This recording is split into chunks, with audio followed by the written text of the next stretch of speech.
धन धन सतगुरु तेरा ही आसरा, धन धन सतगुरु तेरा ही आसरा। आप देख रहे हैं फेथ वर्सेस वर्डिक्ट। मैं डॉक्टर मोहित इंसा, परम पूजनीय संत डॉक्टर गुरमीत राम रहीम सिंह जी इंसा के अनुयायी, उनकी सोच व सच्चाई इस प्रोग्राम के माध्यम से आप सभी लोग देखते रहते हैं। तो आपका आज के इस लाइव डिस्कशन में बहुत बहुत स्वागत है जी। धन धन सतगुरु तेरा ही आसरा। तो जैसा मालूम है कि हमारा लगभग जो चर्चा का टॉपिक रहता है वो यूपी में जो बरनावा में हुआ और उसके बाद जो अब हालात बने हैं और उन हालातों में क्या क्या हो रहा है। बहुत सी उलझन है। कभी कुछ सवाल ऐसे हैं जो समझ में नहीं आते, कुछ ऐसा है जो ज़रूरत से ज़्यादा समझ में आ जाते हैं। मतलब एक अजीब सी उलझन में है भी, सही हो रहा है या गलत हो रहा है। दिखाया जा रहा है ऐसे कि सब कुछ सही हो रहा है और वास्तविकता में सब कुछ गलत हो रहा है। और इस सही और गलत की कशमकश में या तो लोग डेरे से, पिताजी से बिल्कुल अनटच हो गए, अलग ही हो गए हैं, या फिर वो चापलूस बन गए हैं, बिल्कुल आंख बंद करके गुलाम बन गए हैं, और या फिर हमारे जैसे हैं जो विरोध करने लग गए हैं। ऐसे में कौन सा रास्ता सही, कौन सा गलत, ये सब चीज़ें चल रही हैं। खैर, इसमें बहुत सारी चीज़ें और भी हैं जो मुझे नहीं पता थी, लेकिन अब कुछ लोगों से मिले हैं तो शायद पता चली है। हाल ही में हमने आपको कुछ वीडियोस डाले थे इस पे, फेसबुक पे, कि यूपी वाले बाबा का जो बिहेवियर है, उनका गाने का पैटर्न जो है, और उसके बाद हजूर पिताजी का जो पैटर्न है, वो किस तरह गाते हैं, किस तरह वचन करते हैं, और कैसे उन्होंने हर चीज़ जैसे बता रखी है भी। हमारे अगल बगल में कोई खड़ा हो, हमारे पास बैठा हो भी, ऐसे व्यक्ति पे भरोसा नहीं करना, ये सब कुछ। तो ये सब चीज़ें मतलब उन्होंने पहले बताई हैं। इस सब के बावजूद आज की हालात में क्या है कि हम एक आम सत्संगी हैं, घर बैठे हैं, हमें कैसे पता चलता है भी हम किसके कहने में हैं। मतलब एक सत्संगी जैसे आम सत्संगी है, बोलता है भी मैं तो पिताजी में विश्वास रखता हूँ, भी पिताजी को भगवान मानता हूँ, पिताजी में विश्वास रखता हूँ, जितना मेरा समय लगता है मैं सुमरण कर लेता हूँ, थोड़ी बहुत जो मुझे सेवा मिलती है मैं सेवा कर लेता हूँ, तो फिर मैं गलत कहाँ हूँ। फिर ये कैसे कह सकते हो कि मैं हनीप्रीत के इशारों पे नाच रहा हूँ, या फिर मैं पिताजी के लिए कुछ नहीं कर रहा हूँ, वगैरह वगैरह। तो ये सब चीज़ें लोग पूछते हैं अक्सर। और उसमें कुछ लोग ऐसे भी हैं जो अब हमें मिले नए, उनका एक ये मानना है, क्योंकि जब हम ये वीडियोज़, कंपैरिजन वीडियोज़ डाल रहे हैं, उसके बाद उनको लगता है भी दी यूपी वाला बाबा ही असली पिताजी हैं, लेकिन जेल के अंदर इनको कोई केमिकल दे दिया है या कुछ ऐसा कुछ दे दिया है, और उसको देने के बाद इनके दिमाग पे कोई असर आ गया है, या 5 साल के अंदर जो दिमाग पे असर आ जाता है, जेल में रह के कोई बंदा फ्रस्ट्रेट हो जाता है या कुछ और तरह से बिहेव करने लग जाता है। ये इस तरह की बातें मतलब निकल के आ रही हैं कुछ लोगों की तरफ से, क्योंकि जब तक ये कंपैरिजन वीडियोज़ नहीं डाले थे तब तक कुछ और था, लेकिन अब डाल दिए हैं तो जब वो दिख रहा है कंपैरिजन भी, ये तो अनकम्पेरेबल है, मैं तो कंपेयर नहीं किया जा सकता, तब उनको लगता है भी नहीं, कोई केमिकल वाला लफड़ा है भी, ऐसे कैसे हो जाएगा। इन सारी चीज़ों पे हर तरह के पहलू पे काम करके देखा हमने। और जो पहले मैंने सवाल रखा भी, साथ संगत आम सेवा कर रही है, आ रही है, जा रही है, तो फ़र्क कहाँ है, गड़बड़ कहाँ है। आपको प्रैक्टिकल जो हमारे साथ बीत रहा है उससे चीज़ें ज़्यादा समझ में आती हैं। मुझे भी ऐसे ही समझ में आई। मेरे ऊपर एक मुकदमा चलता है, जो मुकदमा एडम ब्लॉक, एक क्यों कई मुकदमे हैं, लेकिन उसमें से एक मुकदमा है पुराना जो मार्च का है, वो एडम ब्लॉक ने किया हुआ है मेरे ऊपर। और उस मुकदमे में मान लो मुझे ज़मानत चाहिए थी। अब ज़मानत क्या होता है, जब आपको आमतौर पे जिनको नहीं पता है अदालत में, तो मान लो कोई आरोपी होता है, आरोपी को ज़मानत उसके परिवार का सदस्य नहीं दे सकता, दूसरा सदस्य देता है, जो कोई तीसरा, मतलब कोई जिसकी फैमिली से रिलेटेड ना हो, और उसकी कोई प्रॉपर्टी रखी जाती है कोर्ट में, और जो ज़मानत देता है उसको भी आइडेंटिफाई करने वाला एक बंदा होता है। मतलब 2 लोगों की ज़रूरत होती है, एक ज़मानत देने वाले की, एक ज़मानत देने वाले को आइडेंटिफाई करने वाले की। और जो आइडेंटिफाई करने वाला होता है वो कोई सरकार, मतलब गवर्नमेंट का ऑथोराइज कोई पंच या एमसी ऐसा कोई होना चाहिए। तो ये कोर्ट का पैटर्न है। तो क्या है कि जिनको पता था कि मेरे साथ ये मुकदमा होना है और मुझे ज़मानत की ज़रूरत है, तो दर्जनों लोग थे ऐसे जो जिन्होंने मेरे को कॉल किया, बोला अभी हम ज़मानत दे देते हैं, हम ज़मानत दे देते हैं। सब ने मतलब जो भी शुभ चिंतक थे सब ने अपने अपनी प्रॉपर्टी की वैल्यूएशन करवा ली कि हम आपकी ज़मानत भर देंगे, हम भर देंगे, मतलब रिस्पेक्ट के तौर पे। तो खैर क्योंकि ज़मानत तो अब एक ही आदमी से भरवानी थी, तो अब एक से भरवा ली। भरवाने के बाद हम लोग इकट्ठे बैठे थे और जिसने भरी ज़मानत उसको मैं मतलब अभी ये लाइव आने के बाद से ही जानता हूँ उनको, उनसे पहले नहीं जानता उनको, बिल्कुल भी दूर दूर तक कोई जान पहचान नहीं थी। लेकिन बाद में आने के बाद, लाइव आने के बाद उनसे अच्छी खासी जान पहचान, मित्रता हुई। अब मसला ये डिस्कशन आ गया कि भाई आप लोग मेरी ज़मानत दे क्यों रहे हैं, भाई आपको मेरा फ़िक्र क्यों है। मतलब कॉमन सेंस है ना, कि मेरा मुकदमा है, मैंने किया है, जो गलत किया है कि सही किया वो तो कोर्ट बताएगी, लेकिन अभी पुलिस की निगाह में गलत किया है या फिर कंप्लेनेंट की निगाह में गलत किया है तो मेरा अपना मसला है। तो इसमें आप मेरे केस में क्यों भागदौड़ कर रहे हो। मतलब मैंने उनसे सवाल पूछ लिया, तो उनका जवाब था भी क्या है जी, जो मुकदमा आप पे आया है भी, ये मुकदमा सिर्फ आपने इसलिए थोड़ी लिया है भी, आपको ज़रूरत क्या थी भी, ये तो हमारी साझी लड़ाई है भी, हम हजूर पिताजी के लिए लड़ाई लड़ रहे हैं और उसमें अगर कोई मुकदमा आ गया तो ये मुकदमा आप पे नहीं हुआ, ये मुकदमा हम सब पे हुआ है और हम सब मिलके इसको सुलझाएंगे एक तरह से भी। ये मुकदमा आप पे थोड़ी हुआ है, ये तो एक सरकमस्टांस है कि जब हम लड़ाई लड़ रहे हैं तो जो व्यक्ति फेस है आगे भी उसी के ऊपर कार्रवाई होगी जो होगी। अब यही सवाल फिर मैंने उनको उल्टा के दोबारा पूछा भी, हम लोग समाज में रहते हैं, हमारे आसपास कोई नशेड़ी रहता है, हमारे आसपास कोई चरसी रह रहा है, कोई नॉनवेज खाने वाला रह रहा है, किसी ने दुकान खोल ली, कोई सरेआम सड़क पे बकरे काट रहा है या गायें काट रहा है या दारू पी रहा है, मतलब या वैश्यावृत्ति का काम कर रहे हैं कोई आस पड़ोस में, और किसी ने बीड़ा उठा लिया एक संत ने कि भाई ये समाज सुधरना चाहिए, लोग शांति से रहें, उनके आसपास नशेड़ी ना हो, उनकी घर की महिलाएं सुरक्षित घर से बाहर निकल सके, बच्चे आराम से खेल सकें, कोई ऐसे सड़क पे जानवरों को ना काटे, कोई ऐसे वैश्यावृत्ति ना करे आम सभ्य समाज में। तो एक संत ने बीड़ा उठाया, किसके लिए, हम सब के लिए, जब बीड़ा उठाया और इस बीड़े की वजह से उनके ऊपर केस आ गया, उनके ऊपर वो नशा माफिया, वो वैश्यावृत्ति वाला माफिया या नेताओं वाला माफिया, वटएवर जो भी है, इन सब ने मिलके कोई ना कोई केस कर दिया। और जो इनके बिजनेस पार्टनर थे एडम ब्लॉक वाले, क्योंकि उनका बिजनेस ख़राब हो रहा तभी तो उन्होंने पिताजी को धोखा दिया, तो उन्होंने साथ मिलकर पिताजी को जेल करवा दी। और अब हम बतौर समाज के सदस्य बोले भी हमारी कोई जिम्मेदारी नहीं बनती पिताजी के प्रति भी। जब आपको लगता है भी मैं जो लड़ाई लड़ रहा हूँ या फेथ वर्सेस वर्डिक्ट जो लड़ाई लड़ रहा है और उसमें कोई मुकदमा आ गया, वो मुकदमा एक आदमी का नहीं है, वो एक साझा मुकदमा है जो सबके साथ है, क्योंकि लड़ाई साझी है, तो हमें मिल के लड़ना चाहिए। तो फिर पिताजी वाले मामले में ये सोच क्यों नहीं आती भी हमें मिल के लड़ना चाहिए भी। वो भी तो हमारे लिए कर रहे थे, उनकी तो अपनी सैकड़ों एकड़ ज़मीन थी, अपने बाल बच्चे परिवार था, वो वहाँ रहते खुश रहते, क्या ज़रूरत पड़ी थी उनको मेरे पड़ोस में रहने वाले शराबी को सुधारने की या आपके पड़ोस में रहने वाले नशेड़ी को सुधारने की। क्या ज़रूरत पड़ी थी उनको भी आपके पड़ोस में चल रहे वैश्यावृत्ति के धंधे को बंद करवाने की भी। क्या ज़रूरत पड़ी थी आपको धर्म जात मजहब की लड़ाइयों से छुड़ाने की। ज़रूरत नहीं ना थी। वो हमारे लिए लड़े, हमें सभ्य समाज देना चाहते थे, इसलिए वो लड़े और इसलिए ही उन पे मुकदमे आए। उनके अपने पर्सनल मुकदमे थोड़े ही हैं, ये इसलिए उनके ऊपर ये मुकदमे डाले गए ताकि वो ये काम ना करें। और अब अगर साथ संगत कह देने जी वो तो अपनी मर्जी है, उनका अपना मुकदमा है, वो अपने आप भुगतें, अपने आप कोर्ट कर लेंगे, हमारा इसमें कुछ नहीं है।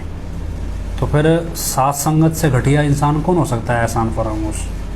और ये तो सिर्फ दुनियावी है, रूहानियत के तौर पे तो रूहानियत तो ये कहती है भी संत के एक आशीर्वाद का भी मोल नहीं चुकाया जा सकता, उसका कर्ज नहीं उतार सकते सारी उम्र में एक आशीर्वाद का। तो मजलिस में 50-60 आशीर्वाद मिल जाते थे बैठे बैठे। तो सोचो भी, ये तो दुनियावी तौर पे भी एक कॉमन सेंस है, एक पता होता है समाज में भी नहीं हमें ये करना चाहिए, और आध्यात्मिक तौर पे तो बहुत ज़्यादा इसकी वैल्यू है। लेकिन हमारी धारणा में ये बिठा दिया गया भी हमारी पिताजी के प्रति कोई जिम्मेवारी नहीं है और हम घर बैठ जाएं, पिताजी को जब आना होगा तब आ जाएंगे। हमारे मन में ये बिठा दिया गया। 2019 तक तो फिर भी चलो हम ये था भी मान के बिठा तो दिया, पर फिर भी लोगों के अंदर तड़प थी भी पिताजी आएंगे। 2019 में जब हनीप्रीत और राकेश दिड़वा जैसे ये लोग बाहर आए, जितने भी पंचकुला दंगे वाले बाहर आए, इन्होंने क्या किया, इन्होंने वही अपना नाच गाना शुरू करवा दिया, वही जो इनके धंधा इनके परिवारों के सब कुछ कराना, गलत उल्टा सीधा जो भी था करवाना शुरू कर दिया। और उसके बाद लोग भूल गए और लोग बुरे कामों में लग गए इनके साथ, जो ऊपर के ख़ास तौर पे लोग थे, क्योंकि यही सारे बुरे कामों की जड़ थे यहाँ पे। इन्होंने सबको बुरे कामों में लगा दिया और धीरे धीरे वो सारी सोच बदलने की, मतलब जो सोच 2019 तक ऐसी थी, वैराग वाले भजन लोग लिखते थे, वैराग्य वाले रचनाएँ लिखते थे, वैराग्य वाले मैसेज डालते थे, मेरे पिताजी की याद आए, उसके बाद सारे बदल गए। फिर नाचने गाने वाले, कूदने वाले, इस तरह की चीज़ें लिखनी शुरू कर दी। और ये उसका मतलब आउटपुट आया इनके जेल से बाहर आने के बाद। अब ये सिचुएशन है। अब आज की डेट में जब दो तरह के लोग मिलते हैं आपको, एक बोलेगा जी ये पिताजी खेल खेल रहे हैं, ये तो एडम ब्लॉक के अहंकार को, क्योंकि इस बात से कोई डिनाई नहीं करता भी एडम ब्लॉक बेईमान नहीं है। ये हर एक संगत का लगभग 99.9% संगत का बच्चा ये बात मानता है कि एडम ब्लॉक मतलब ठग, 45 मेंबर मतलब ठग, ये सब मानते हैं। बस ये है भी उनके चेहरे अलग अलग हो जाते हैं, कभी एक की जगह दूसरा आ जाएगा मांगने, दूसरी जगह तीसरा आ जाएगा। 45 मेंबर नहीं आएगा तो एडम ब्लॉक की बहनें आ जाएंगी। तो उनके पास टैक्टिक्स बहुत हैं इस तरीके के, जो जब तक फंसा रहेगा, जब निकल जाएगा तो हट जाएगा, बस इतना ही है। और नया फंस जाएगा कोई, तो ये चलता है। क्योंकि परिवार में क्या सबके छोटा मोटा दुख कोई ना कोई आता रहता है, और जैसे दुख आए और उसी टाइम पे मान लो एडम ब्लॉक वाले पैसे मांगने आ जाएं, तो वो लगता है भी नहीं थोड़ा दान कर दे, शायद थोड़ा फल फूल जाए। तो ऐसे ये तो हर धर्म में चलता है इस तरह का। मसला ये है कि लोगों ने बना लिया अभी हमें कुछ करना ना पड़े, तो इसलिए बोलो भी ये तो गुरु की लीला है जी, गुरु की लीला है। वो तो एडम ब्लॉक के अहंकार को शिखर पे ले जा रहा है और वहाँ से इनको धक्का दे देगा एक तरह से भी, इसमें हम कुछ नहीं कर सकते तो गुरु कर रहा है। मतलब जो निकम्मे लोग होंगे, जो मतलब कुछ करके राजी नहीं है या एहसान फरामोश लोग हैं, वो आपको इस तरह का एक्सक्यूज़ दे देंगे। अब तीसरे क्या है, तीसरे बोलेंगे ऐसा है जी सब कुछ नॉर्मल है, या एडम ब्लॉक जो कर रहा है वो सही कर रहा है, लेकिन पिताजी को जेल में जेलर ने केमिकल दे दिया है, वहाँ पे खाने पीने में केमिकल देते, कौन सा कुछ होता है, तो ये सब चल रहा है। अब इसका कोई सिर्फ पैर नहीं है, क्यों क्या जी, आज तक तो साइंटिस्ट के दिमाग समझ में नहीं आया, तो फिर जब साइंटिस्ट के दिमाग समझ में नहीं आया तो ऐसा केमिकल कैसे समझ में आ गया भी, जिस दिमाग को उसने समझा ही नहीं भी उस दिमाग को वो केमिकल ख़राब कर देगा। तो खैर टेक्निकली इस चीज़ को आप लॉजिकली समझो, क्या है कि हवा में नहीं है अभी हाँ जी 300 साल का सिमरन मिल जाएगा, या फिर अभी एक हीरा समुंदर बन जाएगा, बूंद बनती है फिर समुंदर बनता है, ये सब ड्रामा नहीं है। आप लॉजिकल साइंटिफिक फैक्ट्स होते हैं। जो कंप्यूटर के लोग हैं, जो कंप्यूटर चलाना जानते हैं, जैसे मान लो आप कंप्यूटर में ABCD जो ये कीपैड होता है, इसमें कोई भी चीज़ आपने वीडियो डाल दिया, आपने फ़ोटो डाल दी, आपने टेक्स्ट लिख दिया, बहुत सारी चीज़ें PDF है, वो सब कुछ कंप्यूटर में आ जाता है। लेकिन कंप्यूटर इन सबको संभाल के कैसे रखता है, मतलब कंप्यूटर में तो कोई ऐसी जगह नहीं ना, कोई डब्बा थोड़ी है, वो तो एक कोडिंग होती है, कोड होते हैं, उस कोड की तरह कोड को कंप्यूटर संभाल के रखता है। आपने एक वीडियो डाली, वो वीडियो का एक कोड बन जाता है कंप्यूटर के अंदर जाके, और वो कोड जैसे जितना मुझे नॉलेज है भी, जैसे कंप्यूटर का बाइनरी सिस्टम होता है। मान लीजिए अब मुझे एक फ़ाइल डालनी है, उस फाइल का कोड बन गया 100102010, 1 और 0 में ही बाइनरी सिस्टम चलता है, और 1 और 0 में एक कोड बन जाएगा और उस कोड के हिसाब से वो फाइल रखी जाएगी। अब थोड़े टाइम बाद क्या हुआ कि आपने वो फाइल डिलीट कर दी और नई फाइल डाल दी, तो क्या होता है कि पुरानी फाइल मान लो 101000010 था और नई फाइल आई 0001001, तो क्या पुरानी फाइल के नीचे तो कुछ और था, ऊपर कुछ और था, तो वो ओवरलैप नहीं हुआ। मतलब क्या हो, कई जगहों पे नीचे 1 रह गया, ऊपर से 0 वाली नई फाइल आ गई। तो ऐसे में क्या होता है, जब पुरानी फाइल, कहीं आपको मिलेंगे कंप्यूटर वाले जो आपने फ़ाइल कंप्यूटर से डिलीट भी कर दी हो, वो निकाल लेते हैं वापस, चाहे वो कितनी मर्जी हैवी फाइल हो, वो भी वो निकाल लेते हैं हार्ड डिस्क में से पुरानी फाइलें। जैसे पुलिस निकाल लेती है कई बार डिस्ट्रॉयड हार्ड डिस्क में से, इस तरह से पुरानी डिलीटेड फाइलें भी निकल जाती हैं। ये क्या एक मेमोरी है कंप्यूटर की।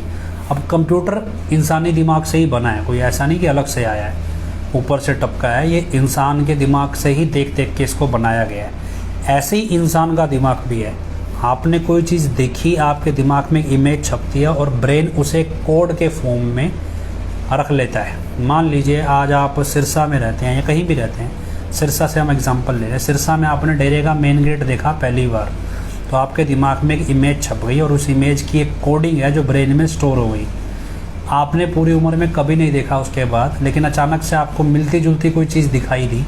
अब क्या, जब आपने नहीं देखा तो उसके ऊपर और डाटा ओवरलैप हो गया, आपने और चीज़ें देखी, ओवरलैप हो गया। लेकिन अब आप एक चीज़ को जब दोबारा देखेंगे तो सिमिलर कोड ब्रेन में पहले से पड़ा है, तो ब्रेन उस कोड को निकालने की कोशिश करता है और आपको लगता है यार ये चीज़ देखी देखी सी है, ये चीज़ देखी देखी हुई है। तो ऐसे करते करते जितनी बार आप बार बार देखते हैं वो चीज़ आपको याद रह जाती है, वो ब्रेन के अंदर लॉन्ग टर्म मेमोरी में स्टोर हो जाती है।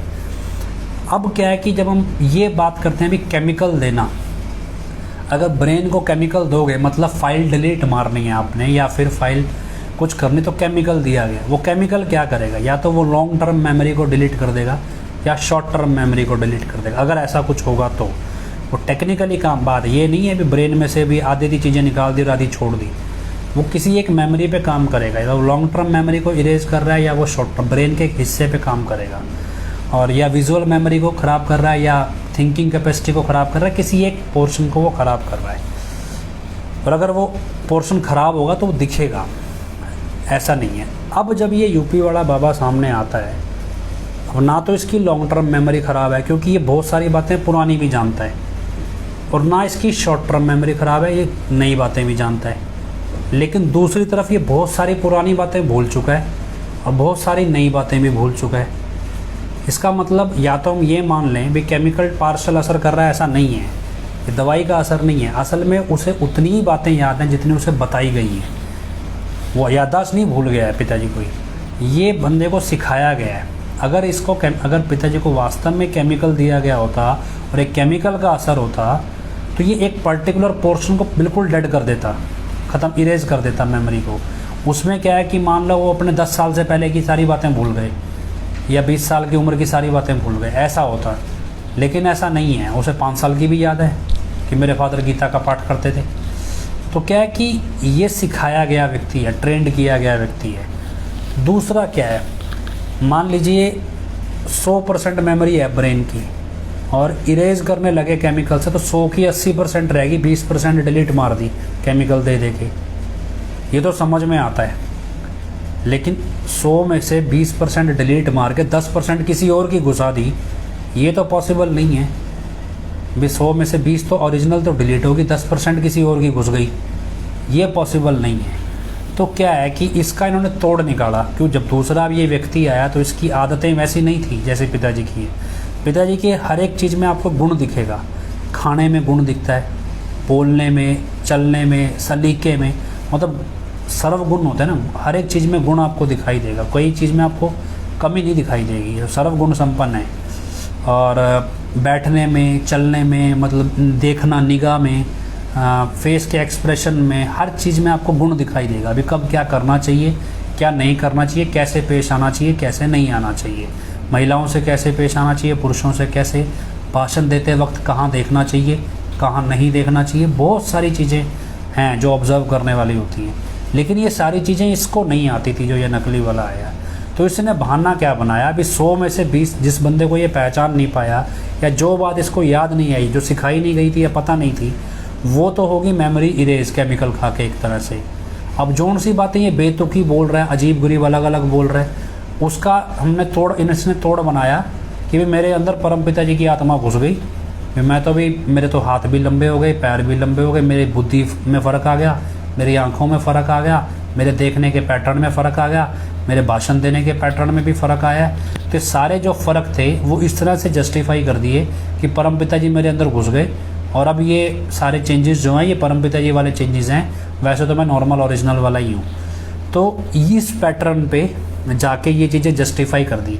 अगर आपको कल को कोई ये कहे साइंस के हिसाब से या कोई धक्के से ही, या कोई पुलिस वाला है या कुछ अपना कुछ जरूरत से ज़्यादा, क्योंकि मेरे को ये बातें अच्छे खासे बड़े बड़े अफसरों ने बोली कि जी केमिकल का असर हो सकता है, ये हो सकता है, तो डॉक्टर नहीं थे लेकिन ऑफिसर थे, बड़े अफसर थे, बहुत ट्रेंड थे, बड़े बड़े इंटेलिजेंस लेवल पे काम करने वाले लोग भी हैं ऐसे, और आईपीएस लेवल तक के भी हैं जिनको नहीं पता है मेडिकल के बारे में।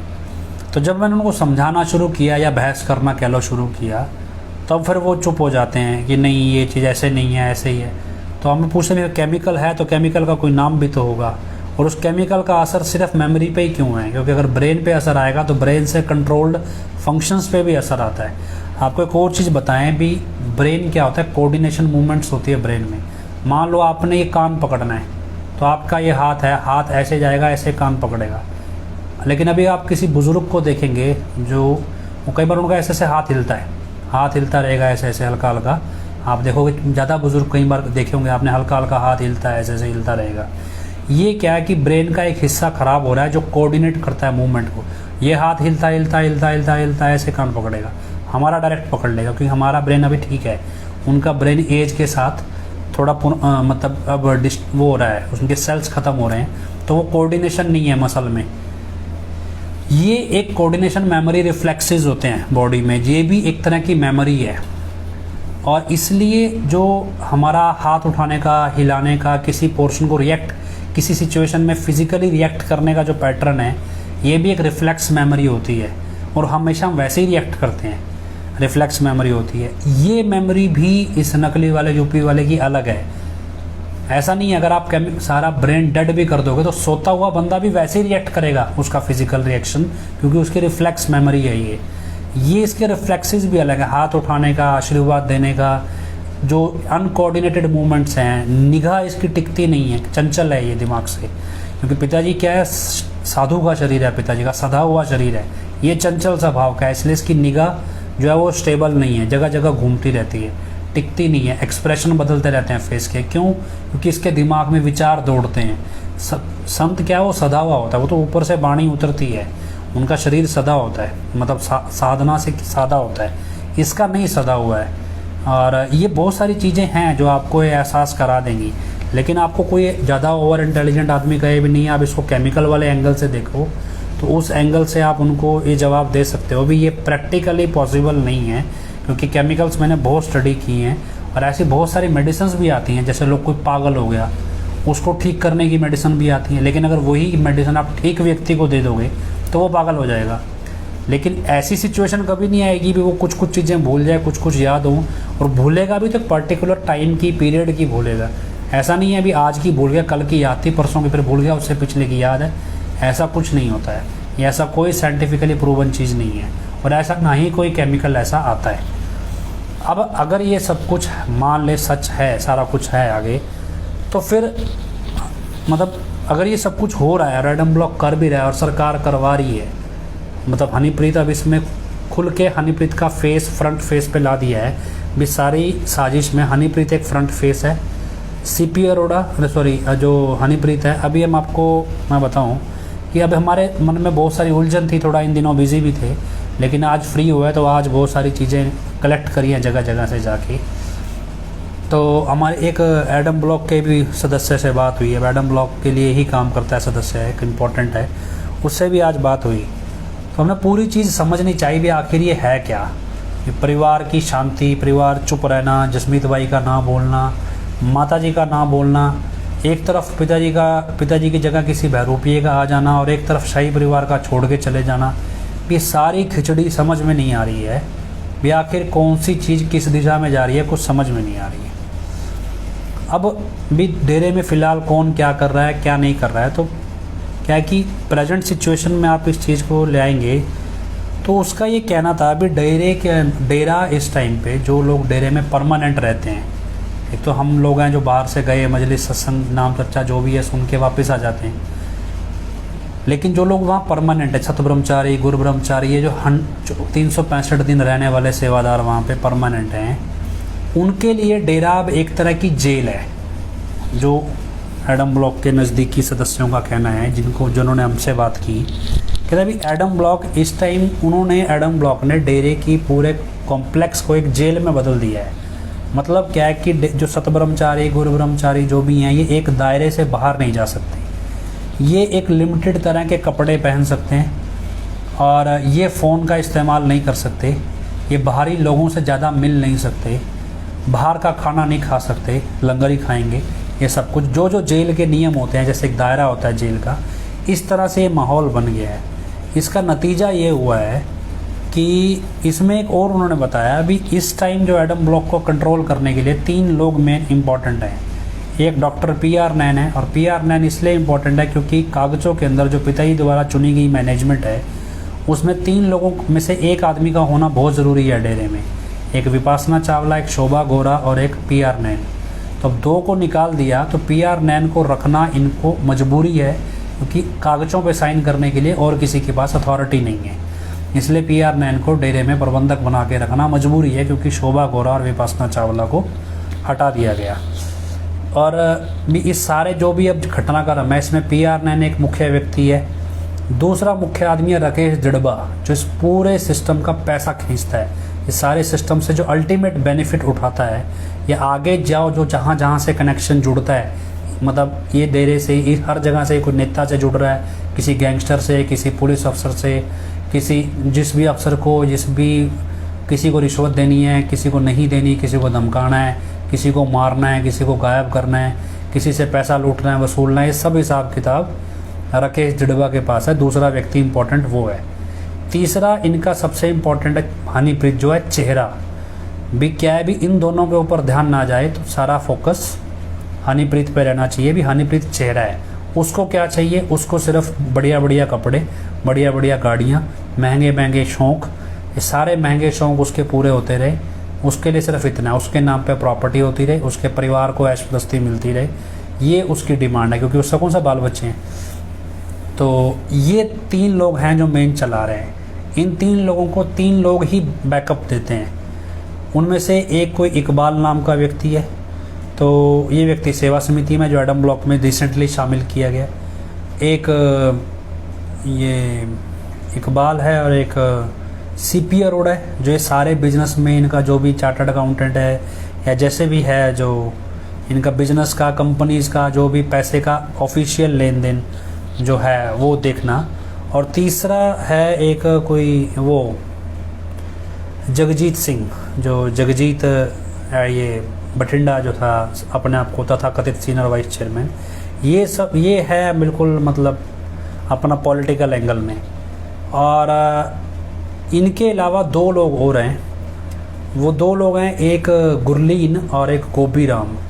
गुरलीन और गोबी राम ये क्या है, ये एक मतलब एक तरह से कोऑर्डिनेट करते हैं सारे सिस्टम को आपस में, मतलब कह लो भी ये इन कड़ियों को जोड़ने वाले लोग हैं। सबके छोटे छोटे काम जो हैं, किसी का पैसा, मान लो एक आदमी ने पैसा इकट्ठा करके रखा है, उस पैसे को दूसरी जगह ले जाना है, तो गोबी राम, गुरलीन, ये सब ये मैनेज करने वाले लोग हैं। बाकी सब इनके आसपास में जो भी जुंडली है वो कर्मचारियों की है, जो उनका कहना है। हाँ, इसके अलावा जो अब एडम ब्लॉक की जो लड़की हैं, धीरे धीरे उनको सबको कोने में लगाना शुरू कर दिया है। तो डॉक्टर आदित्य की फैमिली की एक लेडी है जो उसको अब मेन प्रबंधक के तौर पे रखा गया है। नाम तो मुझे नहीं पता है, मुझे इतना पता है कि उसकी फैमिली से रिलेटेड है, शायद उसकी साड़ी लगती है या उसकी बहन लगती है, मालूम नहीं कौन है, लेकिन उसकी फैमिली से रिलेटेड कोई है ब्रह्मचारी, उसको मेन प्रबंधक अब में लिया गया। लेकिन बाकी लगभग लड़कियों को जो बहनें थी गुरु ब्रह्मचारी, इनको धीरे धीरे हटा दिया गया है। आज की इस दिन में सिचुएशन ये है भी, अब जो सतब्रह्मचारी गुरु ब्रह्मचारी जो यूपी वाले बाबा से मिले, क्योंकि इनका तो लगभग हर महीने पिताजी से मिलना रहता था, तो इनको जो सेवा करने वाले थे उनको लगा भी ये यूपी वाले का व्यवहार जो है वो पिताजी से मिलता जुलता नहीं है। तो जब ये यूपी वाला बाबा जेल चला गया तो हनीप्रीत, तो ये जो गिरोह जितनी भी ये जुंडली है एडम ब्लॉक की, इन्होंने क्या किया, प्रसाद देना चाहा कि भी हम इनको नया प्रसाद देंगे यूपी वाले बाबा का ब्रह्मचारी बनाने का। वो प्रसाद तांत्रिकों से तैयार करवाया हुआ होगा, तो वो प्रसाद देना चाहा, लेकिन उन्होंने प्रसाद लेने से मना कर दिया काफ़ी ब्रह्मचारियों ने। अब धीरे धीरे क्या हो रहा है कि उसमें मतलब ऐसे ऐसे ब्रह्मचारी भी जो 25-25 साल से 30-30 साल से कह सकते हैं भी डेरे में ब्रह्मचारी हैं, या पहले सेवादार थे बाद में ब्रह्मचारी बन गए, कुछ तो परम पिताजी के समय के भी हैं। उन्होंने प्रसाद लेने से मना कर दिया। नतीजा क्या हो रहा है कि अब क्योंकि जेल जैसा माहौल है, तो तो धीरे धीरे बहुत से ब्रह्मचारी जो 20-20 साल 25-25 साल 15-15 साल से डेरा में सत ब्रह्मचारी गुरु ब्रह्मचारी थे, वो छोड़ के चले गए हैं डेरे को हमेशा के लिए। मतलब वो ब्रह्मचारी वाले पदवी को या अपनी ज़िंदगी को त्याग चुके अब अपने घरों में चले गए, जिनके घरों में उनको कोई रखने वाला नहीं है। वो किसी दूसरे आश्रमों में कहीं और जगह जाके रहने लग गए हैं, चाहे जहाँ कोई अनाथ आश्रम में या कोई वृद्ध आश्रम में इस तरह से, या किसी और कोई संत हैं कोई किसी और ट्रस्ट के आश्रमों में जाके रहने लग गए। ऐसे में ऐसी खबरें भी आई हैं, जानकारी भी आई है और पुख्ता है ये जानकारी। जैसे कुछ गुरु ब्रह्मचारी बहनें हरिद्वार जाके हरिद्वार के किसी संत के आश्रम में उन्होंने रहना शुरू कर दिया है और उन्होंने ये जानकारी मतलब पब्लिक भी की है अपनी ये जानकारी। तो ये सिचुएशन आ गई है। अब ऐसे में जो डेरे के अंदर बैठा सेवादार है, जो निरोल भक्ति के लिए आया था, वो ये देख रहा है भी यार यूपी वाला बाबा संगत जोड़ने आया था कि तोड़ने आया था। भी सतब्रह्मचारी तो गुरु ब्रह्मचारी तो डेरे में रहने वाले थे, ये कोई फेथ वर्सेस वर्डिक्ट के लिए भाग दौड़ तो नहीं करते हैं। तो फिर ऐसा क्या हुआ अभी 5 साल से पिताजी के दर्शन किसी को नहीं हुए थे, सारे शांति से डेरे में सेवा भी कर रहे, सब कुछ हो रहा। तो अचानक से यूपी वाले बाबा ने आके ऐसा क्या किया कि 30 से 40% सतब्रह्मचारी गुरु ब्रह्मचारी डेरा छोड़ के चले गए। ऐसा क्या करके गया है वो, और ऐसा क्या है भी इन 40% लोगों से आपने कभी पूछना चाहा भी आप क्यों छोड़ के चले गए? कुछ प्राइवेट नौकरियां करने लग गए, अब जिनकी उम्र हो गई है उनको परिवार वाले भी एक्सेप्ट नहीं करते हैं। ख़ास तौर पे लेडीज़ के लिए प्रॉब्लम ज़्यादा होती है। जेंट्स में तो क्या उनको प्रॉपर्टी का हिस्सा मिला होता है, ज़मीन कोई पड़ी होती है, फिर भी चल जाता है। लेडीज़ में प्रॉब्लम ज़्यादा है, जिनकी जो एज बार्ड होगी, अब शादी नहीं होगी, उनको घर में कौन रखे, क्योंकि घर में उनके भाइयों की वाइफ आ चुकी होती है, उनके बच्चे आ चुके होते हैं, माँ बाप गुजर चुके हैं। तो ऐसे में क्या करें? किसी के पास चलो कैपेसिटी है, किसी के पास नहीं है पैसे की। अब इस सिचुएशन में जो यहाँ सिरसा में जो माहौल है वो यही है भी आखिर ये यूपी वाले बाबा ने ये सारे पुराने सतब्रह्मचारी या पुराने जो सेवादार इतने सालों से 30 सालों से 35 सालों से सेवा कर रहे हैं, इन सारे सेवादारों के साथ ऐसा क्या घटित हुआ ये सेवा छोड़ के डेरा छोड़ के जाने लगे?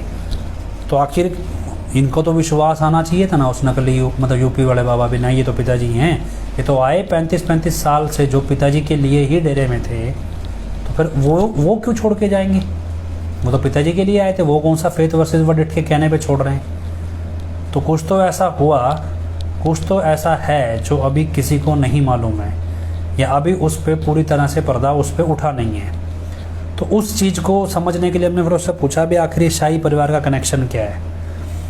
तो उससे जो बातचीत में, क्योंकि बातचीत तो लंबी हुई, लेकिन उससे जो निष्कर्ष निकल के आया वो निष्कर्ष ये था भी एक झूठ ऐसा है जो सात संगत के सामने सच बनाया गया है, और वो झूठ हो सकता है इस नकली यूपी वाले बाबा को लेकर ही हो। फिर भी हालांकि मैं ये कन्फर्म नहीं करता भी यही हो, लेकिन एक झूठ ऐसा है जिसे शाही परिवार ने और हनीप्रीत ने मिल के सात संगत के सामने सच बना के पेश किया है। ये जानकारी उसने हमें दी, और ये बात हम कैसे कह सकते हैं, इसका प्रमाण क्या है, प्रूफ क्या है भी ये ऐसा ही कुछ है। बोले भी जब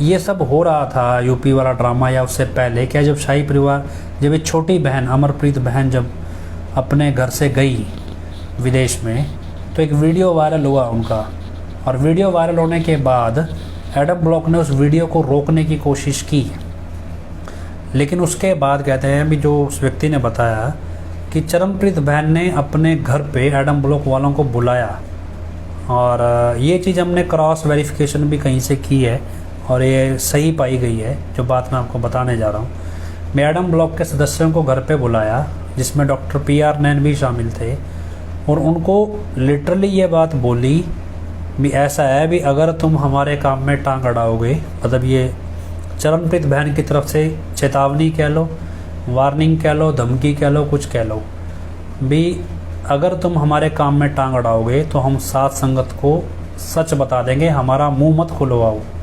अगर हमारा मुंह खुल गया तो सात संगत तुम्हारे सिर पे इतने जूते मारेगी भी तुम्हारे सिर गंजे हो जाएंगे, मार खा खा के इतने जूते मारेगी भी। ये लिटरली ऐसी ही कुछ वर्डिंग थी, ये गंजे होने वाली बात तो थी। और ये चीज़ हमने क्रॉस वेरीफाई की तो ये सही पाई गई भी ऐसा कुछ हुआ, भी झगड़ा हुआ, एडम ब्लॉक और चरमप्रीत बहन के बीच में बहसबाजी हुई। और उसके बाद Adam block silently move out कर जाता है वहाँ से। और इस सिचुएशन को जब हम समझेंगे भी इसका मतलब कोई ऐसा सच है जो बहन चरमप्रीत भी जानती है और एडम ब्लॉक भी जानता है, और बहन चरमप्रीत एडम ब्लॉक को धमकी दे रही है या वार्निंग दे रही है या फिर चेतावनी दे रही है भी अगर ऐसे हमारे काम को रोकोगे तो फिर हम वो सच संगत को बता देंगे और उसके बदले में तुम्हारे सिर पे पड़ेंगे जूते। इसका मतलब उस झूठ में, जो झूठ संगत के सामने परोसा गया, उस झूठ में शाही परिवार और एडम ब्लॉक दोनों की सहमति है। हाँ, और उस सहमति के बीच जो एडम ब्लॉक के सदस्य जिससे हमारी बात हो रही थी, उस सहमति के बीच एक डील हुई है और उस डील में शाही परिवार सेफली सिरसा से पलायन करना चाहता है और 2 परिवार तो पलायन कर चुके हैं। और उसकी एवज में उन्होंने अपनी जो 2 कोठियाँ हैं वो एडम ब्लॉक के जरिए ही बेच दी हैं। जो ये सुनने में आता है भी उनकी जो छोटी बहन जी की और बड़ी बहन जी की जो कोठियाँ थी वो बेच दी गई। मतलब भाई जसमीत जी की कोठी शायद अभी नहीं बिकी है। तो ये एक डील का हिस्सा है भी सेफली शाही परिवार यहाँ से मूव करेगा बाहर और वो झूठ जो है वो छुपा रहेगा और वो जो सच, झूठ को सच बना के पेश किया गया वो वैसे ही रहने वाला है। और ये शाही परिवार और हनीप्रीत के बीच का एक कॉन्ट्रैक्ट है। लेकिन इस कॉन्ट्रैक्ट में नकली यूपी वाले बाबा का आने का कोई मसला नहीं था।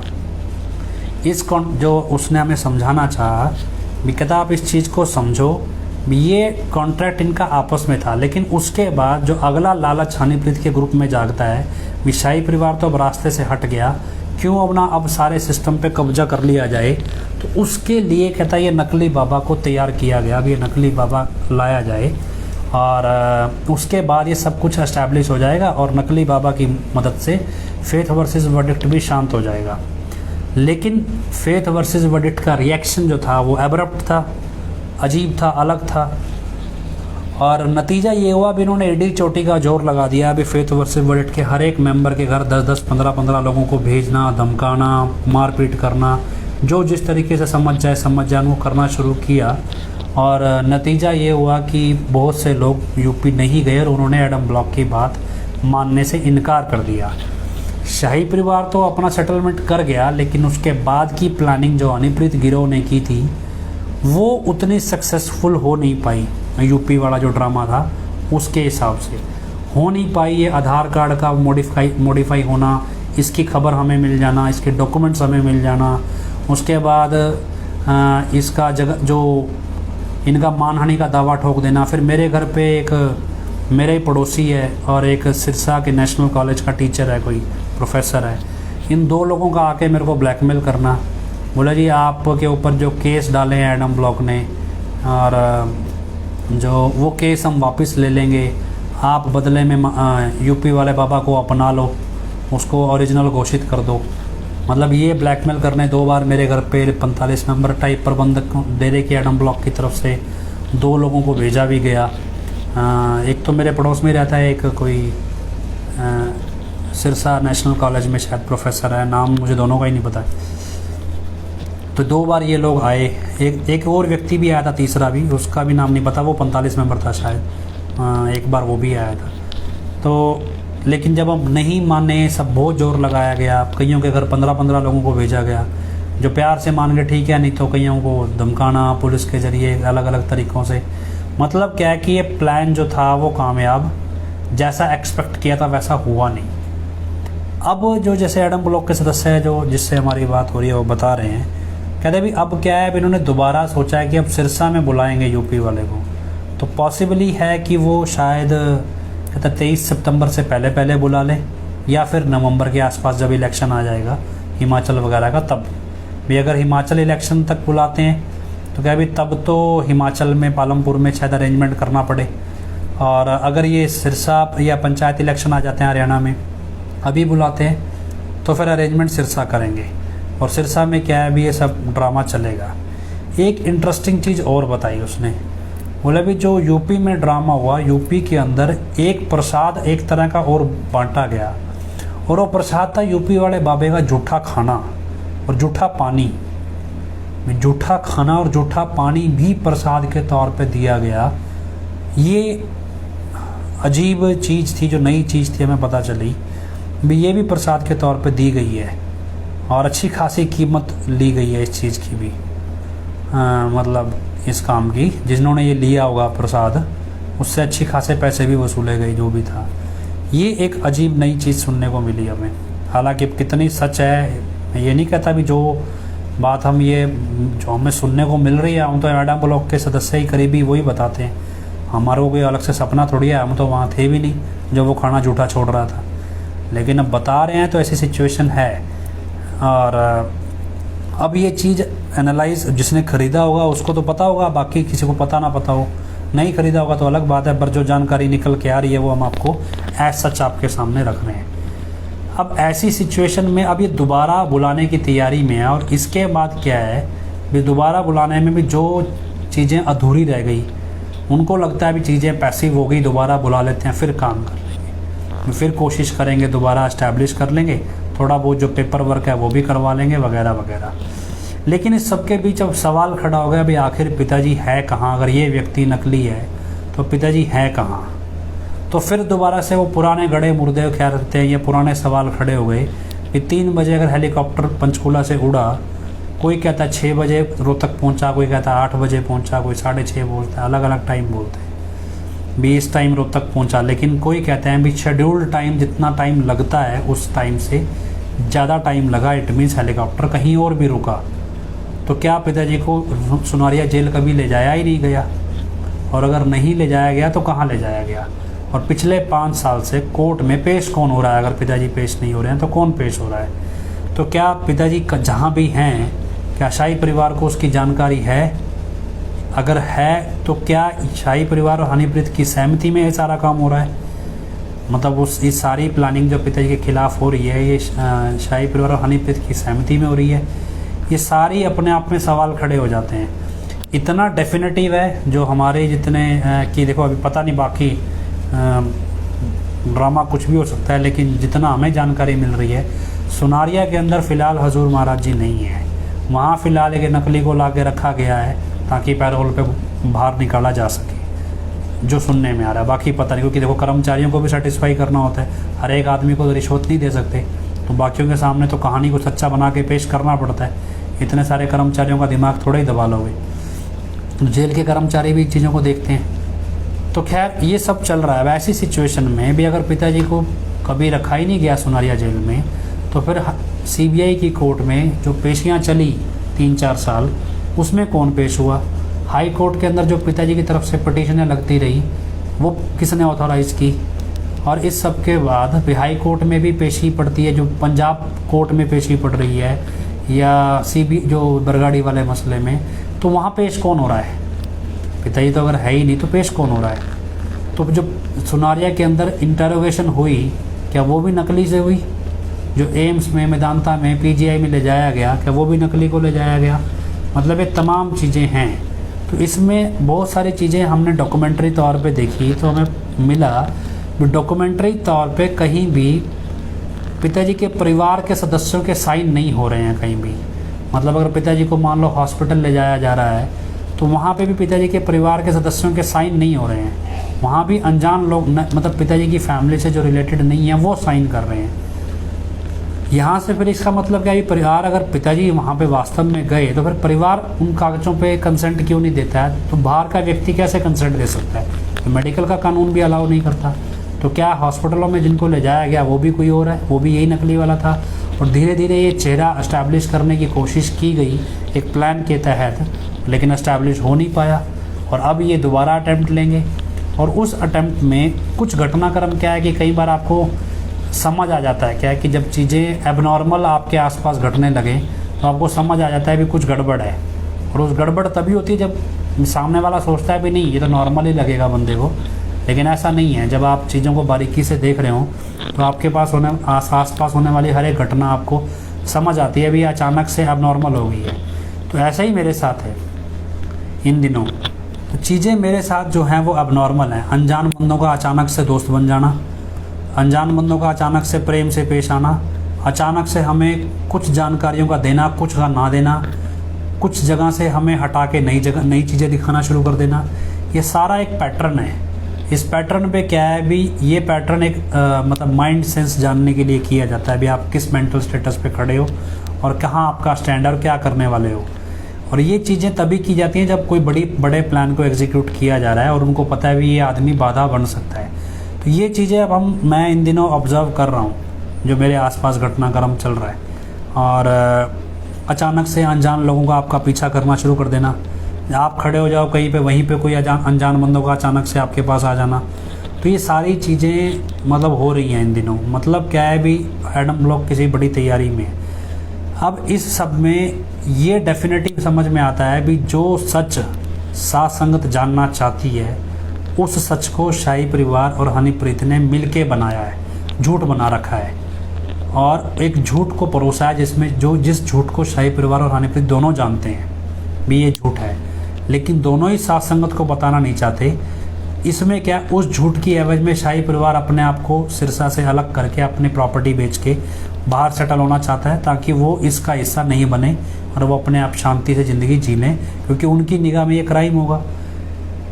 अब ऐसे में पिताजी कहाँ हैं भी, हम कहाँ जाएं और किसको पकड़ें भी। जो ये सब कुछ हो रहा है इसमें सारा कुछ तो पिताजी के फेस पे हो रहा है, पिताजी के नाम से हो रहा है, लेकिन पिताजी तो है नहीं। तो पिताजी कहाँ हैं?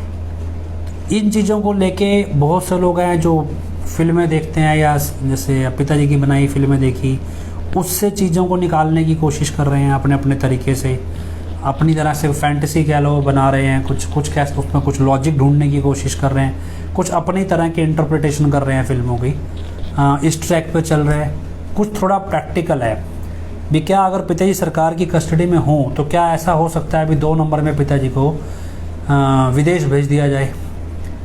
लेकिन अगर ऐसा हो और इस सब में अगर शाही परिवार के साथ पिताजी हैं या शाही परिवार के संरक्षण में पिताजी हैं और एडम ब्लॉक को नकली वाला दे दिया गया और इस डील पे भी असली वाले कभी सामने नहीं आएंगे, तो क्या ऐसा संभव है? ऐसा नहीं संभव है।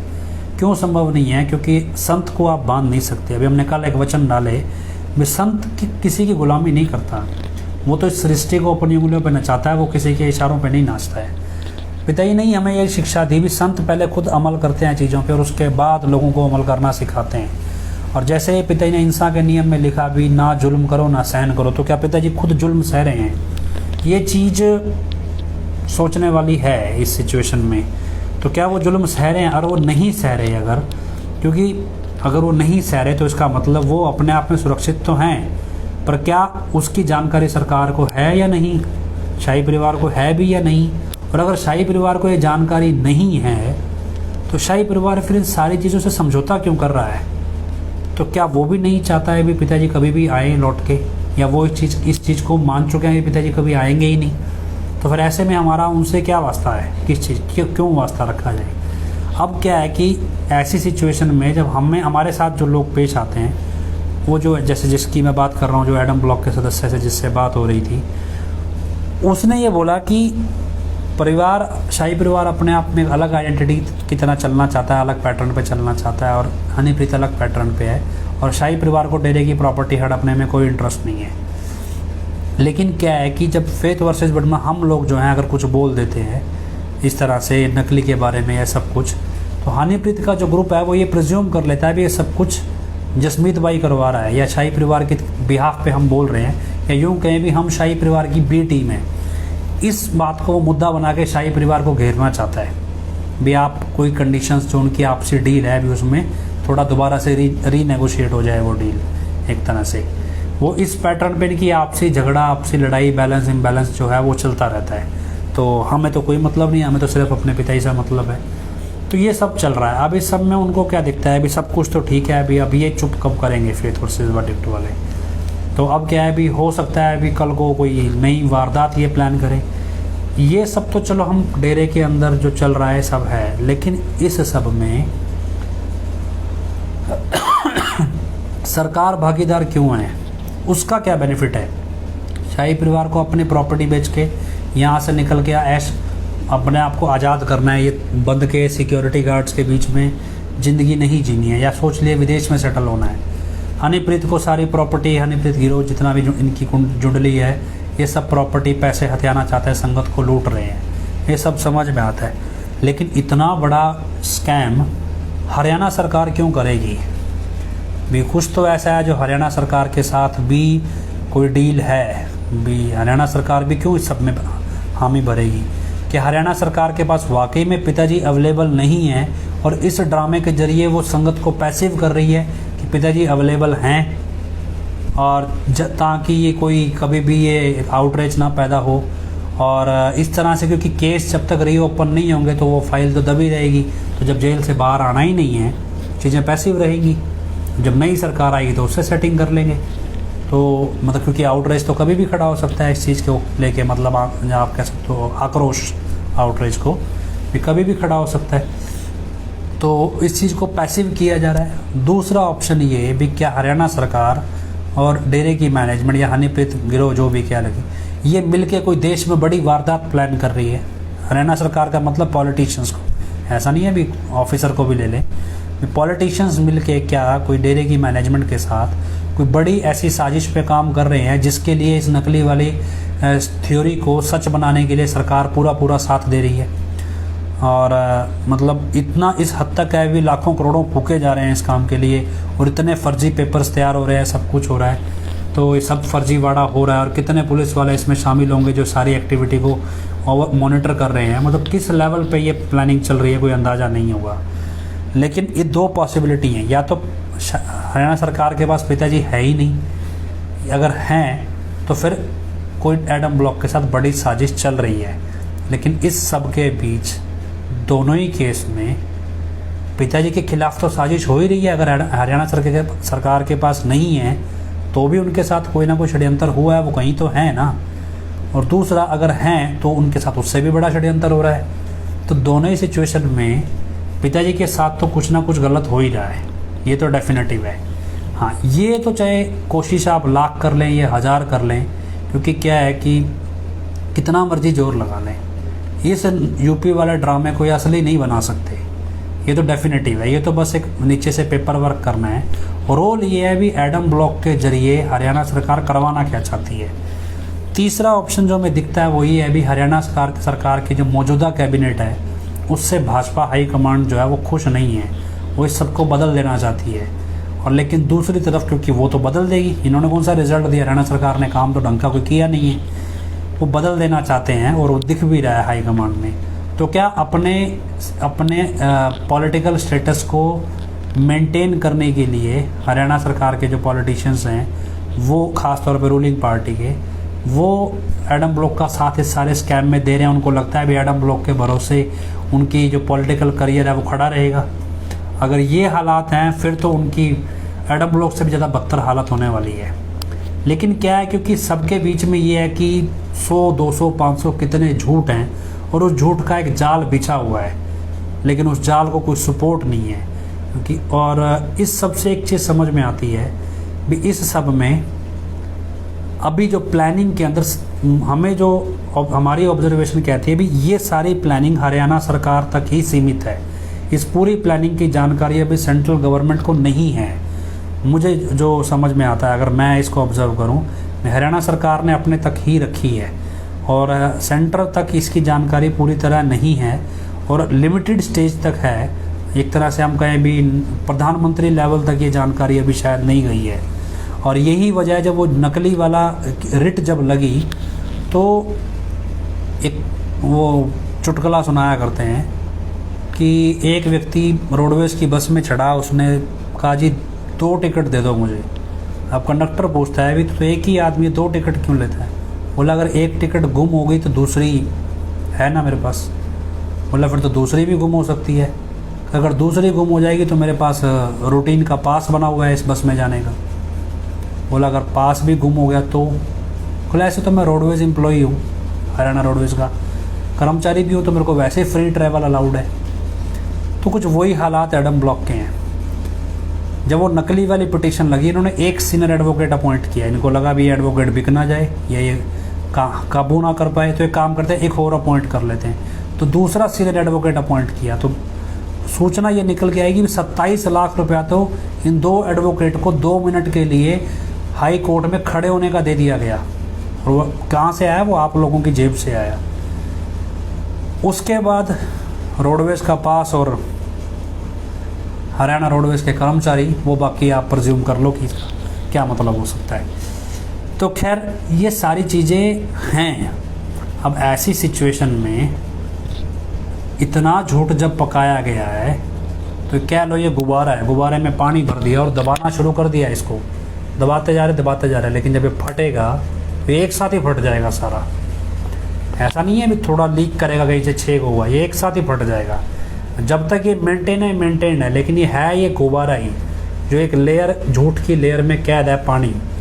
और हल्का सा भी ये प्रेशर, कितना प्रेशर बाहर से झेल पाएगा, ये प्रेशर कितना बिल्डअप होगा, ये हम पे, आप पे, सब पे मिल के डिपेंड करता है। इसलिए जितनी जानकारियाँ हम आपको यूपी वाले के बारे में, ये सब चीज़ें जो ख़ास तौर पे आज ये सब बता रहे हैं, जितना हो सके आप इसको इलाबोरेट करें, इसको दूर दूर तक पहुंचाएं।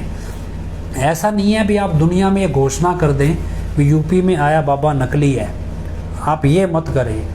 आप ये सवाल उठाएं भी आखिर हरियाणा सरकार और डेरे की मैनेजमेंट और डेरे का शाही परिवार, चलो शाही परिवार को एक बार एक्सक्लूड कर भी दो, भी डेरे की मैनेजमेंट और हरियाणा सरकार में ऐसा क्या गठजोड़ है कि जो वो इस यूपी वाले स्कैम को जस्टिफाई नहीं करना चाहते। क्यों हरियाणा सरकार ने खुली छूट दे रखी है डेरे की मैनेजमेंट को खुल के ब्लैक मनी इकट्ठा करने की, और वो 100-200 नहीं है, वो 100-200 करोड़ों में होता है। एक एक नाम चर्चा से 1-1 करोड़ सरेआम स्पीकर लगा के ओपन सरे बाजार बीच में इकट्ठा कर लिया जाता है, और कोई उनके ऊपर इंक्वायरी नहीं, कोई कुछ नहीं, कोई ईडी, इनकम टैक्स कुछ नहीं है। सरेआम पैसा कैश इकट्ठा करके वो गाड़ियों में ले आते हैं। क्यों इतनी लिबर्टी हरियाणा सरकार देती है एडम ब्लॉक को? आखिर ये इस नकली बाबा का जो कॉन्सेप्ट उठ के आ रहा है, आप ये सवाल खड़ा करें। अगर आपको लगता है कि हमारी बात में दम है तो फिर तो आसान है, फिर तो आप हमारे जो डाले गए वीडियोस हैं वो शेयर कर सकते हैं। हमने एक प्लेलिस्ट बनाई हुई है, ओरिजिनल वर्सेस डुप्लीकेट डेरा चीफ, उसमें 5-7 वीडियोज़ आए हैं, तो आप वो वीडियोज़ ख़ास तौर पर उठाएँ जो ये नकली वाले को लेके हैं। और जो आज ये कि जादू वाला वीडियो डाला है, ऐसे 1-2 वीडियो और अभी किसी ने भेजे है बना के, तो वो कल डाल देंगे। लेकिन इस सब चीज़ों को आप समझें और लोगों को समझाएं, आप सिर्फ सवाल खड़ा करें, क्योंकि जो गुब्बारे के ऊपर प्रेशर है इन सवालों से ही बनेगा। ये झूठ सिर्फ आपकी जागरूकता और आपके सवालों से ही टूटेगा, और जब ये टूटेगा तो ये फट ही जाएगा। ये ऐसा नहीं है भी ये थोड़ा थोड़ा करके खुलेगा, ये एकदम से खुल जाएगा। तो आपको इस चीज़ को अवेयर करना है। अब ऐसा नहीं है भी आप उसको, ज़रूरी नहीं है अगर आप फेसबुक पे शेयर नहीं कर सकते या आपको लगता है कुछ गिनती के लोगों को शेयर कर सकते हैं, तो आप इसका लिंक कॉपी करके शेयर कर दें।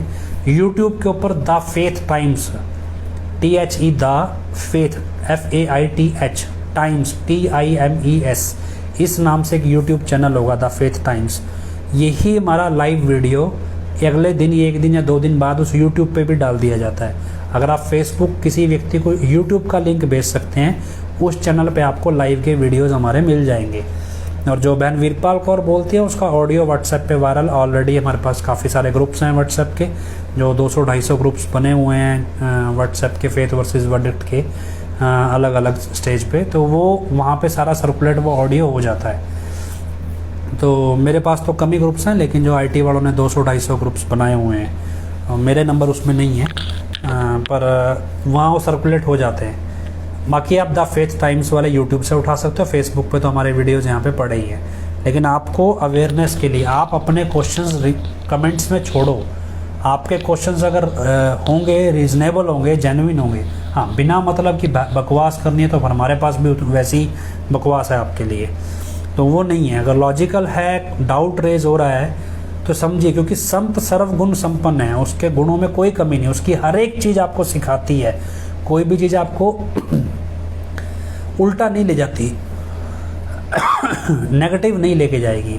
जैसे क्या है कि एक वीडियो आज किसी ने और भेजा है, अभी चलो ये जो IT वाले हमारे बंदे हैं, ये एडिटिंग वाले तैयार करके भेजते रहते हैं, इन्होंने एक वीडियो भेजा, एक वीडियो जो मैं आज सुन रहा था यूपी वाले बाबा का ही, उसमें बोल रहा है भी रूहानी सूफी संत क्या होते हैं। बोले जो प्रैक्टिकल लाइफ जीते हैं वो रूहानी सूफी संत होते हैं, तो बाकी सारे फैंटेसी में जी रहे हैं। रूहानी सूफी संत तो रूहानियत के जानकार हैं, वो इस मृत्यु लोक के बाद की दुनिया के जानकार हैं, जहाँ पे हमने जाना है मर के। जो सचखंड सतलोक नामी की नरक स्वर्ग की दुनिया के जानकार हैं, वो रूहानी दुनिया है, उस दुनिया के जानकार हैं, इसलिए वो रूहानी संत हैं, सूफी संत हैं। प्रैक्टिकल लाइफ जीने वाले को रूहानी संत कब से कहने लगे? प्रैक्टिकल लाइफ तो मैं खुद अपनी लाइफ बहुत प्रैक्टिकल जी रहा हूँ। अब धीरे धीरे प्रैक्टिकलिटी पे आ जाता है। उम्र के साथ हर एक आदमी अपनी लाइफ में प्रैक्टिकल हो जाता है। शुरू में फिलॉसफिकल होता है, फिर थियोरेटिकल हो जाता है। पहले थियोरेटिकल होता है, फिर फिलॉसफी आती है, फिर धीरे धीरे जब रगड़े खाता है तब प्रैक्टिकल हो जाता है। तो हर एक आदमी उम्र के साथ प्रैक्टिकल हो जाता है। तो इसमें सूफी संत अलग से कोई प्रैक्टिकल लाइफ नहीं जीते हैं। फिर उस वीडियो में वो बोलता है भी सूफी संत जब परफेक्ट हो जाता है अपनी लाइफ में, मतलब जब वो संत नहीं होता, जब वो अपनी लाइफ में भक्ति कर करके परफेक्ट हो जाता है, फिर उसका गुरु उसे नाम शब्द देता है। अब ये अजीब है। पिताजी हमें सिखाते भी संत अवतार धारण करते हैं। वो कहते हैं नानक साध प्रभ पेद ना पाई। गुरु नानक देव जी कहते हैं साधु संत में और भगवान में कोई भेद नहीं होता, वो एक ही होते हैं। और ये महाराज बोल रहे हैं अभी वो तो भैया पहले रिहर्सल करता है, परफेक्ट होता है, फिर उसको नाम मिलता है, फिर वो जब वो नाम में सारा कुछ ऊपर चढ़ाई करके देख आता है, फिर वो गुरु बनता है। बिना सिर पैर की बात है, कोई तुक नहीं है इसका। लेकिन क्या, क्योंकि वो आपको बताया ना भी, ये पार्शल मेमोरी लॉस नहीं है, ये ट्रेनिंग है। क्योंकि इस व्यक्ति को रूहानियत की ट्रेनिंग नहीं है, इस व्यक्ति को नॉलेज तो है नहीं। जितना इसको सिखा दिया गया ये उतना ही बोल सकता है, उससे ज़्यादा नहीं बोल सकता। अब पिताजी के गाए गए गीत अब इसको सिखा दिए, लेकिन अब एक बहुत सारे गीत ये कैसे याद रखे? तो इसने क्या है कि एक ही ट्यून बना दी, सारों की अजीबोगरीब ट्यून बना दी, और उस ट्यून को कोई किसी का मुंह कहीं से पकड़ लिया, पैर कहीं से पकड़ लिया। अब क्या, जिसने ये ट्रेनिंग सारी करवाई होगी, इस सारी चीज़ की किसी म्यूजिशियन ने ट्रेनिंग भी करवाई होगी, साज वालों ने, वो इसकी ज़बरदस्ती की तारीफ़ कर रहा है। अब मेरे को एक व्यक्ति आज फ़ोन करके पूछता है क्या जी कॉमन सेंस नाम की चीज़ होती है, तो क्या वहाँ पे सुनने वाले जो थे, ये जो भी ये जादू वाला वीडियो डाला है, ये जो सुनने वाले थे, क्या उनकी कॉमन सेंस भी काम नहीं कर रही थी वहाँ पे? अजीब क्या है। हमने कहा कॉमन सेंस होगी तो काम करेगी, क्योंकि अगर वो पिताजी को वाकई में गौर से पहले सुनते होते तभी तो वो पकड़ेंगे भी ये न गलती क्या कर रहा है।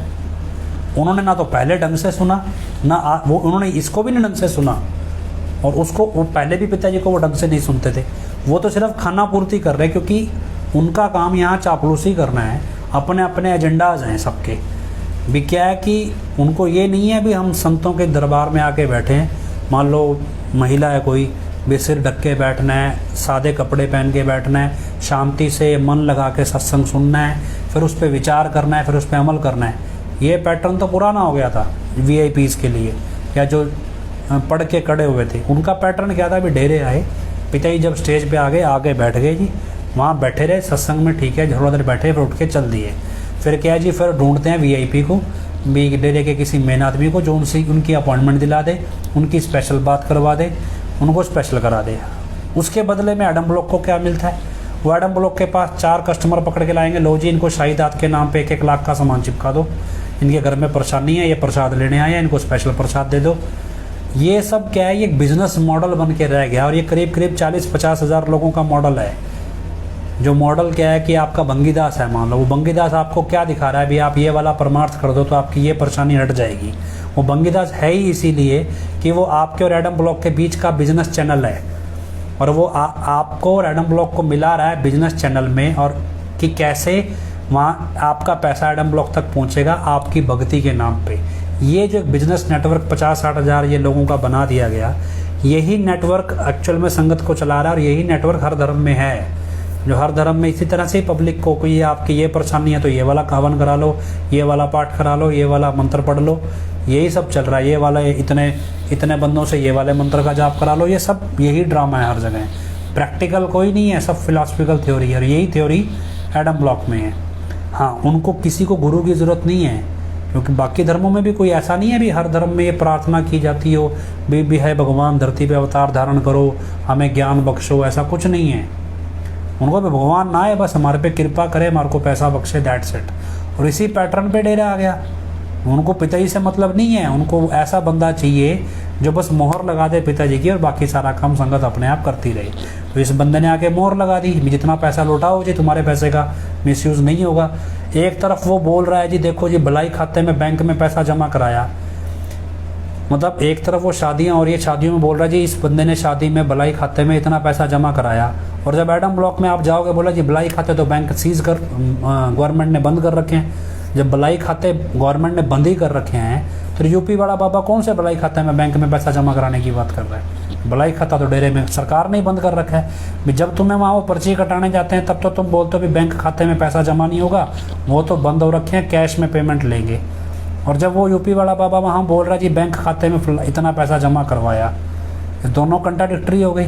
मतलब क्योंकि ये अब जब झूठ है तो झूठ के पाँव थोड़ी होते हैं, वो पकड़ा ही जाएगा, और एक जगह से तो हर जगह से पकड़ा जाएगा। तो आप आज समझ लो कल समझ लो, ये नौटंकी दोबारा कभी भी प्ले हो सकती है। अभी हमें जानकारी मिली है अभी तेरावास के अंदर भी कोई बहुत सारी मिट्टी डाली गई है अलग जगहों पे, मतलब थोड़ा इसको कोई एरिया एक्वायर किया है, उसको तेरावास के बीच में लेना है। अभी हनीप्रीत का वहाँ कोई कोठी बनानी है हनीप्रीत ने, और ये यूपी वाला बाबा आगे उस कोठी की नींव रखेगा। वहाँ पे 2 किले में कोठी बनेगी शायद हनीप्रीत की, और वो उसकी नींव रखने आएगा यूपी वाला बाबा, हेड दिखाने के लिए भी कल को हनीप्रीत ये ना कह दे।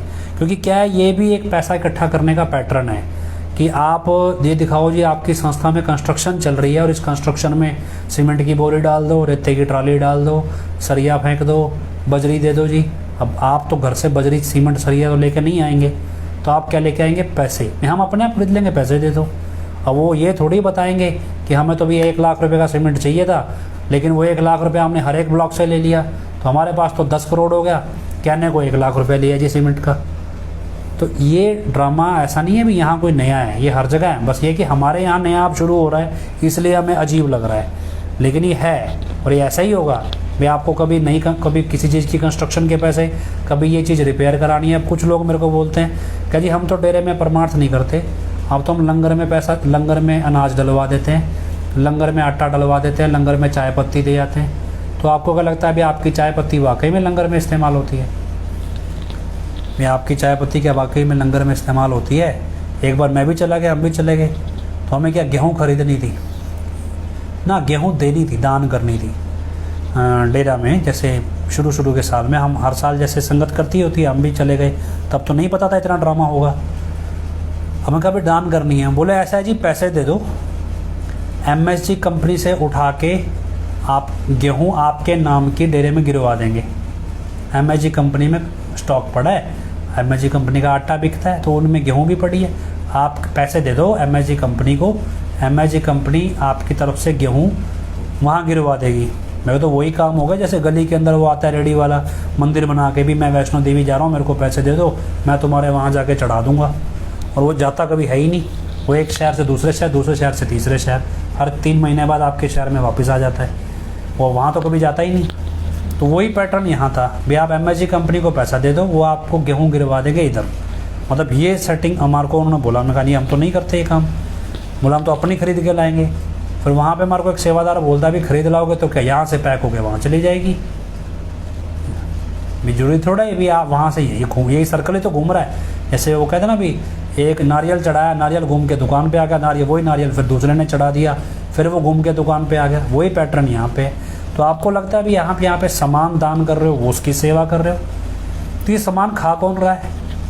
डेरे में तो लंगर वैसे गिन गिन के देते हैं आप, ये खा कौन रहा है? अगर आप सिख इतिहास को देखोगे तो गुरु नानक देव जी ने लंगर चलाया, हजूर पिताई भी, परम पिताई ने मस्ताना जी महाराज ने भी लंगर चलाया, गुरु नानक देव जी ने लंगर चलाया। उन्होंने लंगर की प्रथा आज तक बचा के रखी है।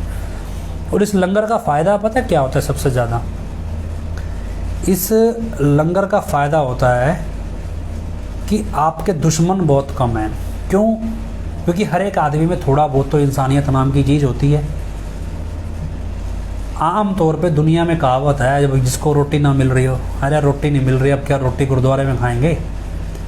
मतलब रोटी की कमी होने लगे तो बंदा यही बोलता है यार आप गुरुद्वारे में रोटी थोड़ी खाएंगे। तो मतलब क्या है कि गुरुद्वारे का सेंस ये है भी गुरुद्वारे के अंदर फ्री में रोटी मिलती है, भी कोई गरीब है या जिसको जो अफोर्ड नहीं करता वो वहाँ खा सकता है, ये सेंस माना जाता है गुरुद्वारे का।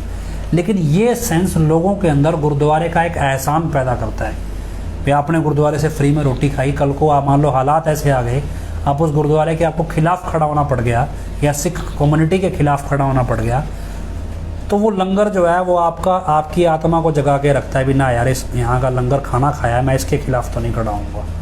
भी इस संस्था के खिलाफ तो नहीं खड़ा हूँगा। तो ये लंगर जो है ये आम तौर पे समाज में आपके प्रति रिस्पेक्ट पैदा करता है। अब एडम ब्लॉक ने क्या किया, सबसे पहले लंगर पे ही ताला लगा दिया, भैया लंगर फालतू दिया ही नहीं जाएगा।